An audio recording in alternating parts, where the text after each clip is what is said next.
വിജയേട്ടാ നമസ്കാരം. നമസ്കാരം.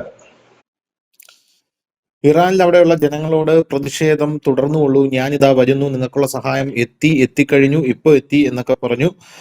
പോരാത്തതിന് ഇർഫാൻ സുൽത്താനിയെ തൊട്ട് കഴിഞ്ഞാൽ ഇറാനെ ഞാൻ കത്തിക്കുമെന്നൊക്കെ ഡൊണാൾഡ് ട്രംപ് അതിഭീകരമായിട്ട് വലിയ വായ്ത്താളമൊക്കെ അടിച്ചു കഴിഞ്ഞ ശേഷം ട്രംപ് ഇന്ന് രാവിലെ അപ്പം നിലപാട് മയപ്പെടുത്തി എന്നുള്ള റിപ്പോർട്ടുകൾ വരുന്നു. ട്രംപ് പറയുന്നു ഇറാൻ ഞങ്ങൾ വരേണ്ട ആവശ്യമില്ല, കാരണം ഇറാനിൽ പ്രക്ഷോഭങ്ങളൊക്കെ തണുത്തു തുടങ്ങിയിരിക്കുന്നു.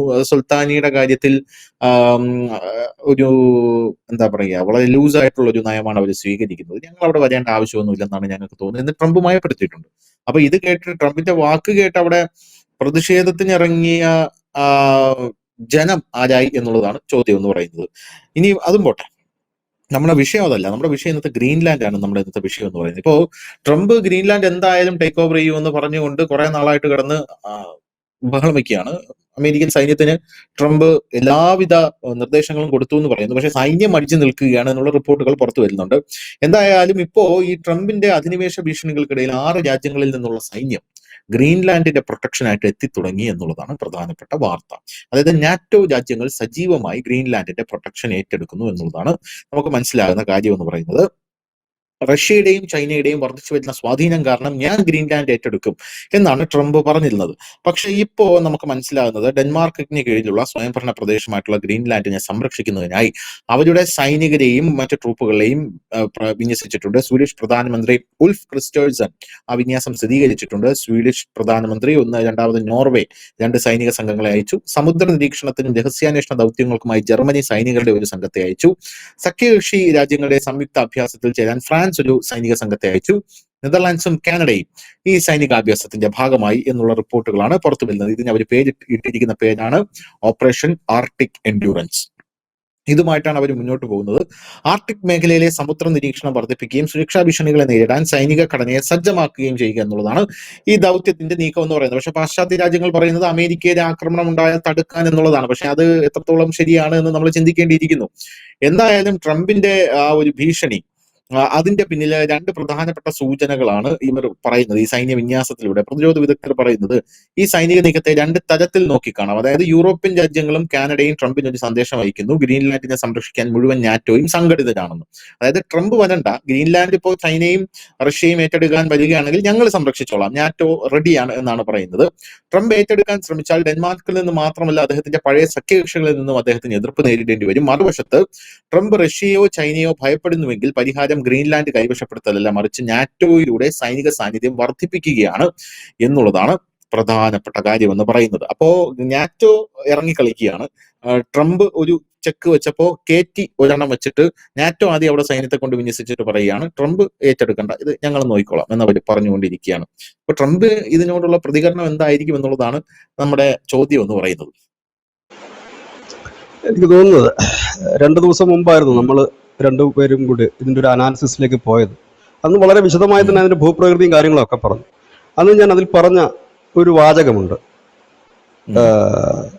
തിന്നുകയാണെങ്കിൽ നമ്മൾ ഒന്നിച്ച് കഴിക്കും, അല്ലെങ്കിൽ നിന്നെ കൊണ്ട് ഞാനത് ഒറ്റയ്ക്ക് തീറ്റിക്കത്തില്ല എന്ന് ഉള്ള ഒരു കാര്യമാണ് ഈ ഗ്രീൻലാൻഡിന്റെ കാര്യത്തിൽ ലോകം മുഴുവനുള്ളത്. ഞാൻ അന്ന് അതിന്റെ കാരണം എന്താണെന്ന് ഞാൻ പറഞ്ഞു. അവിടുത്തെ പ്രധാനപ്പെട്ട ഒന്ന് എന്ന് പറഞ്ഞാൽ ആർട്ടിക് സിൽക്ക് റൂട്ട്, പിന്നെ അവിടുത്തെ അളവറ്റ സമ്പത്ത്, അതായത് എണ്ണ, അതുപോലെ തന്നെ യുറേനിയം, അങ്ങനെയൊക്കെയുള്ള റയർ മെറ്റൽസ്, എല്ലാവർക്കും ഇതിൽ കണ്ണുണ്ട്. ഒരുപക്ഷെ ഇപ്പോൾ ഈ നാറ്റോ സഖ്യം ചെയ്യുന്നത് ഒന്ന് മുറുക്കുക, ഇനി അഥവാ ട്രംപിനാണ് അങ്ങനെ ഒരു നീക്കം നടത്തുകയാണെങ്കിൽ ഞങ്ങൾക്കും അതിന്റെ പങ്ക് വേണം എന്ന് ഒരു സൂചന നൽകുകയാകാം ഒരു അർത്ഥത്തിൽ. അതല്ലാതെ ഇവർക്കിപ്പോൾ അതായത് ഒന്ന് പേടിപ്പിക്കുക, നിങ്ങളുടെ കൂടെ നിൽക്കുന്നത് ഞങ്ങൾ തിരിയുകയാണ്. നമ്മൾ ഈ പങ്ക് വെക്കപ്പെടുക എന്ന് പറഞ്ഞൊരു സാധനമുണ്ടല്ലോ, കൊള്ള മുതലാണെങ്കിലും പങ്ക് വെക്കപ്പെടണമല്ലോ അത്. അപ്പോൾ ഇത്ര പങ്ക് വെക്കണമെങ്കിൽ എന്ത് പറ്റണം? ആ ഒരു ഈ കരയുന്ന കുഞ്ഞിനെ പാലുള്ളതെന്ന് പറയുന്നത് കണക്ക് ഇതിനകത്ത് ആദ്യം കയറി ഇടപെടണം. ഇടപെടുമ്പോൾ സ്വാഭാവികമായിട്ട് ഇവരുമായി ചർച്ച നടത്തുമല്ലോ. അപ്പോൾ ഒന്നെങ്കിലും ഒരു ബാക്ക് ഡോർ ഡീൽസ് ഉണ്ടാകാം ചിലപ്പോൾ. ഒരു പക്ഷേ ഇനി ഭാവിയിൽ, ഇപ്പോഴത്തെ കാര്യമല്ല ഞാൻ പറയുന്നത്, ശരി ഫ്രാൻസിന് ഇത്ര ശതമാനം ഇതുവഴി കടന്നു പോകുന്ന കപ്പലുകളുടെ അതിന്റെ ഒരു ഇത്ര ശതമാനത്തിന്റെ ഇൻകം, ഇല്ലെങ്കിൽ ഇവിടുന്ന് കിട്ടുന്നത് നമ്മൾ ഇപ്പൊ ഖനനം ചെയ്തും മറ്റും എടുക്കുന്ന ആ ഇതിന്റെ ഇത്ര ശതമാനം ഇന്ന് ഷെയർ ചെയ്യാന്നതിന് വേണ്ടിയിട്ട് അവർ ചെയ്യുന്നൊരു നീക്കമാണോ? അതോ ഇനി അതല്ല, നാറ്റോ സഖ്യത്തിൽ നമ്മൾ ഒന്നിച്ചാണ് ഇത്രയും കാലം നിലനിന്നിരുന്നത്, അതുകൊണ്ട് തന്നെ നമുക്ക് കെട്ടുറപ്പോടെ മുമ്പോട്ട് പോകണം, ഞങ്ങള് അതിപ്പോ അമേരിക്ക ആയാലും ഞങ്ങളുടെ ഒരു രാജ്യത്തിനെതിരെ ഒരു യുദ്ധവുമായി വന്നാൽ ഞങ്ങൾ തിരിയും എന്നൊരു സൂചനയാണോ എന്നുള്ളതും നമുക്ക് നോക്കിക്കാണേണ്ട ഒരു വിഷയമാണ്. പക്ഷെ ഇവിടെ ഡെൻമാർക്കിന്റെ പ്രധാനമന്ത്രി കഴിഞ്ഞ ദിവസം വാഷിംഗ്ടണുമായി ചർച്ച നടത്തുകയും മറ്റും ചെയ്തിട്ട് അദ്ദേഹം പറയുന്നത് ഡെൻമാർക്ക് വേറെ കുഴപ്പങ്ങളൊന്നുമില്ല, എല്ലാം വളരെ സ്മൂത്തായിട്ട് പോകുന്നു, അവിടെ റഷ്യയുടെയോ ചൈനയുടെയോ ഒന്നും വലിയ ഭീഷണി ഞാൻ കാണുന്നില്ല, എനിക്ക് അറിയത്തുമില്ല, അങ്ങനെ ഒരു ഭീഷണിയേ ഇല്ല എന്നാണ് അവർ പറയുന്നത്. ഇതാണ് ഇതിനകത്ത് ഒരു സൈഡ്. പക്ഷെ ഇത് അത്ര എളുപ്പമുള്ള കാര്യമല്ല. ഇപ്പൊ ട്രംപിന്റെ വാക്ക് എന്ന് പറഞ്ഞു കഴിഞ്ഞാൽ, പക്ഷെ ട്രംപ് ഇന്നലെയും ഒരു കാര്യം വളരെ വ്യക്തമായി തന്നെ പറഞ്ഞു, ഗ്രീൻലാൻഡ് പിടിച്ചെടുത്തേ മതിയാകൂ, എന്നാൽ മാത്രമേ ഈ ലോകത്തിനും അമേരിക്കയ്ക്കും സുരക്ഷിതത്വം ഉണ്ടാകൂ എന്ന് അദ്ദേഹം പറയുന്നുണ്ട്. അദ്ദേഹം അതിനകത്ത് പ്രധാനമായിട്ട് ചൈനയുടെ റഷ്യയുടെ കാര്യമൊക്കെ തന്നെയാണ് പറയുന്നത്. ഇറാന്റെ കേസിൽ അദ്ദേഹം ഒന്ന് യൂട്ടേൺ അടിച്ചു. അത് ഇപ്പൊ ചില അന്തർദേശീയ മാധ്യമങ്ങൾ പറയുന്നത്, നമ്മൾ കഴിഞ്ഞ ദിവസം ചർച്ച നടത്തിയ അതേ കാര്യങ്ങൾ തന്നെയാണ് അവരും പറയുന്നത്. ചിലപ്പോൾ പേരിന് 1-2 ദിവസത്തേക്കൊരു ബോംബ് ആക്രമണം നടത്തും, അതിന്റെ അപ്പുറത്തേക്കൊന്നും പോകാനുള്ള സാധ്യതകളില്ല എന്നുള്ളതാണ്. ഇവിടെ ഞാൻ അത് മുമ്പും പറഞ്ഞിരുന്നു, ഇറാൻ അത്ര ഈസി ആയിട്ട് വന്നിട്ടൊരു വെനസുല പോലത്തെ ഒരു രീതിയല്ല. ഇവിടെ എല്ലാം ഇങ്ങനെ നിൽക്കുന്നു. 2025 എല്ലാ ലോകരാജ്യങ്ങൾക്കും മേലും നികുതിയും മറ്റും ചുമത്തിക്കൊണ്ട് ഒരു ഹീറോ പരിവേഷത്തിലേക്ക് നടന്നു നീങ്ങുന്ന ട്രംപിനെയാണ് കാണാൻ കഴിഞ്ഞതെങ്കിൽ 2026 ജനുവരി ആകുമ്പോഴേക്കും പെട്ടെന്ന് തന്നെ ഈ കാര്യങ്ങളൊക്കെ ഒന്ന് തകിടം മറിയുന്ന ഒരു അവസ്ഥയിലേക്കാണ് നിൽക്കുന്നത്. അത് ഏത് തരത്തിലേക്ക് നീങ്ങുമെന്നുള്ളത് കണ്ടറിയണം. പക്ഷെ എന്തായാലും ഗ്രീൻലാൻഡിലേക്ക് ധൃതി പിടിച്ചൊരു നീക്കം അമേരിക്ക നടത്താനുള്ള സാധ്യതകൾ കുറവാണ്. കാരണം അമേരിക്കൻസിന് തന്നെ അത് വലിയൊരു, അതായത് അവരുടെ സൈന്യത്തിനോ അവരുടെ മറ്റ് ഏജൻസികൾക്കോ ഒന്നും വലിയ താല്പര്യമില്ല ഈ ഗ്രീൻലാൻഡിലേക്ക് ഒരു അറ്റാക്ക് നടത്തുന്നത്. അതിന് ഒരുപാട് കാരണങ്ങളുണ്ട്. കാരണം അത് നാറ്റോയുടെ കെട്ടുറപ്പിനെ ബാധിക്കുമെന്ന് മാത്രമല്ല, ഈ സഖ്യത്തിൽ വിള്ളലുണ്ടായി കഴിഞ്ഞാൽ അത് എതിരാളികൾ മാക്സിമം മുതലെടുക്കുകയും ചെയ്യും. അങ്ങനെ ആയിക്കൂടാ എന്ന് നമുക്ക് പറയാനും കഴിയില്ല. ഇതിനിടയിൽ ഒരു വലിയ വാർത്ത കൂടി വരുന്നുണ്ട്. ഇന്ത്യ ഒരു 114 റഫേൽ വിമാനങ്ങൾ കൂടി വാങ്ങുന്നുണ്ട്. നമ്മൾ ഫ്രാൻസുമായിട്ട് ഒരു അടുത്ത ഒരു ബന്ധം നമ്മൾ സ്ഥാപിക്കുന്നു. ജർമ്മനിയുമായിട്ട് നമ്മൾ ഈ കഴിഞ്ഞ ദിവസം ആയിരുന്നു ഒരു വലിയ കരാർ വെച്ചിട്ടുണ്ട്, ഈ ടോർപിഡോകളുടെ ഒരു കരാറും ഒക്കെ ആയിട്ട്.